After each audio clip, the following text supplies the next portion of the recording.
విద్యార్థులందరికీ మా వందనాలు. నేటి పాఠానికి మీకందరికీ స్వాగతం.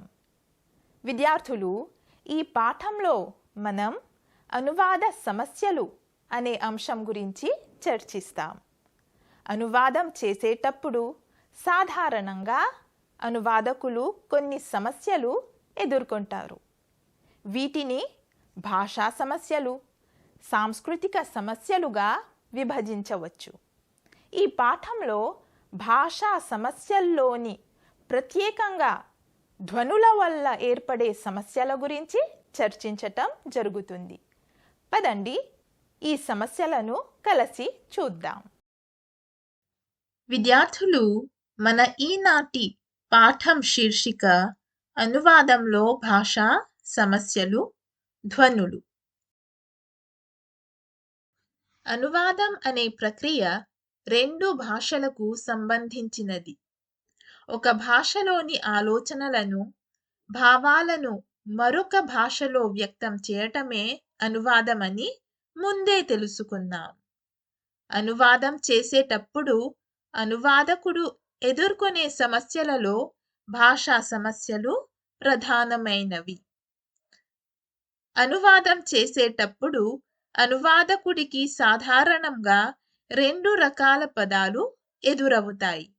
అవి అనువాదం చేయగలిగినవి, అనువాదం చేయలేనివి అని రాధాకృష్ణ గారు తెలిపారు.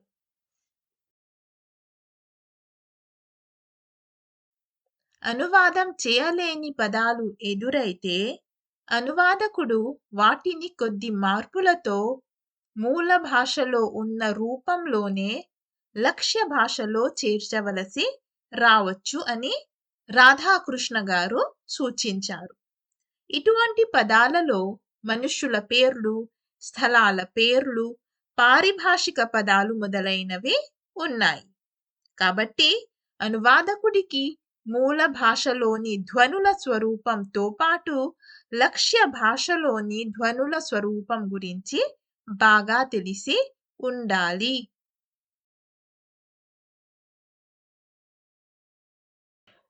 మూల, లక్ష్య భాషల ధ్వనుల స్వరూపంలోనున్న పోలికలు, భేదాలు తెలిస్తేనే మూల భాషలోని పదాల ఉచ్చారణకు సాధ్యమైనంత దగ్గరగా లక్ష్య భాషలో రాయటం సాధ్యమవుతుంది. ఈ రెండు భాషల ధ్వని నిర్మాణంలోనున్న సామ్య వైషమ్యాలను గుర్తించాలంటే వీటిలోని ధ్వనులను తులనాత్మకంగా అధ్యయనం చేయాల్సిన అవసరం ఉందని రాధాకృష్ణ గారు తెలిపారు. అప్పుడే మూల భాషలోని ఏ ధ్వనులకు లక్ష్య భాషలోని ఏ ధ్వనులు ప్రాతినిధ్యం వహిస్తాయో తెలుస్తుంది.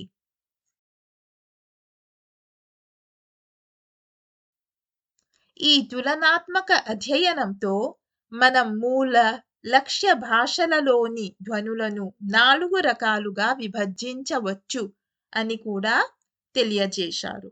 అవి రెండు భాషలలోనూ పూర్తిగా సమానమైన ధ్వనులు, రెండు భాషలలో సుమారుగా సమానమైన ధ్వనులు, రెండు భాషలలో ఉచ్చారణలో భేదం ఉన్న ధ్వనులు, మూల భాషలో ఉండి లక్ష్య భాషలో ఏ రూపంలోనూ కనిపించని ధ్వనులు.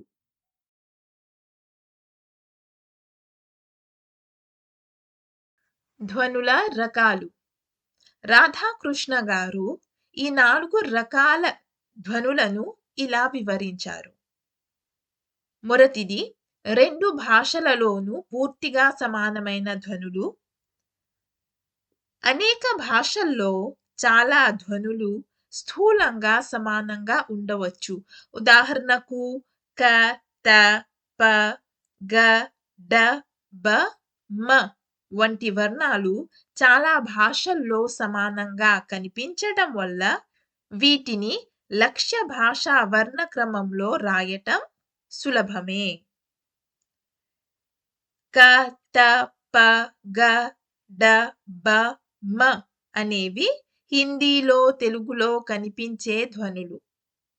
క గ ప బ మ య వంటివి తెలుగులో ఆంగ్లంలో సమానంగా కనిపించే ధ్వనులు.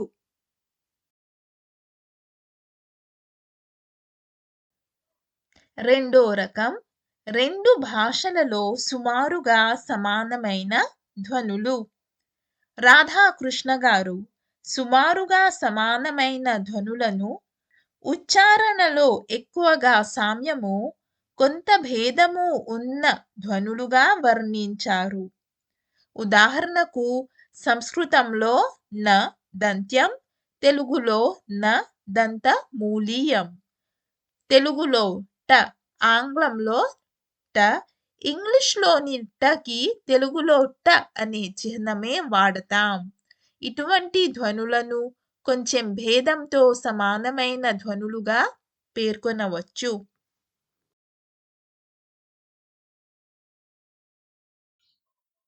మూడో రకం రెండు భాషలలో ఉచ్చారణలో భేదం ఉన్న ధ్వనులు. ఇవి ఉచ్చారణలో సామ్యం తక్కువగా, భేదం ఎక్కువగా ఉన్న ధ్వనులు.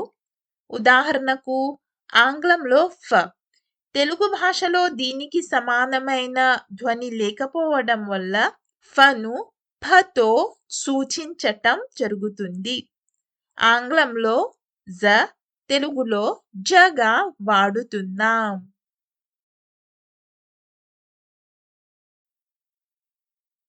నాలుగో రకం మూల భాషలో ఉండి లక్ష్య భాషలో ఏ రూపంలోనూ కనిపించని ధ్వనులు.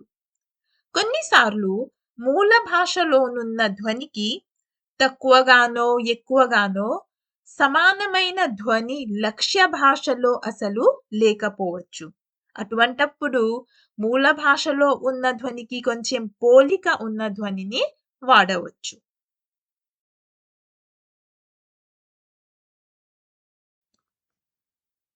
సాధారణంగా మూల భాషలోని ధ్వనికి లక్ష్య భాషలో సమానమైన ధ్వనులు ఉంటే సమస్య ఏర్పడదు. కానీ మూల భాషలోనున్న ధ్వనులకు పూర్తిగా సమానమైన ధ్వనులు లేకపోతే వాటికి సాధ్యమైనంత దగ్గరగా ఉండే ధ్వనులను లక్ష్య భాషలో మనం వాడవచ్చు అని రాధాకృష్ణ గారు తెలిపారు. కాబట్టి మూల భాషలో నుంచి లక్ష్య భాషలోకి అనువాదం చేయలేని పదాలను తగిన రీతిలో కొన్ని ధ్వని మార్పులతో లక్ష్య భాషలో పెట్టడమే మేలు.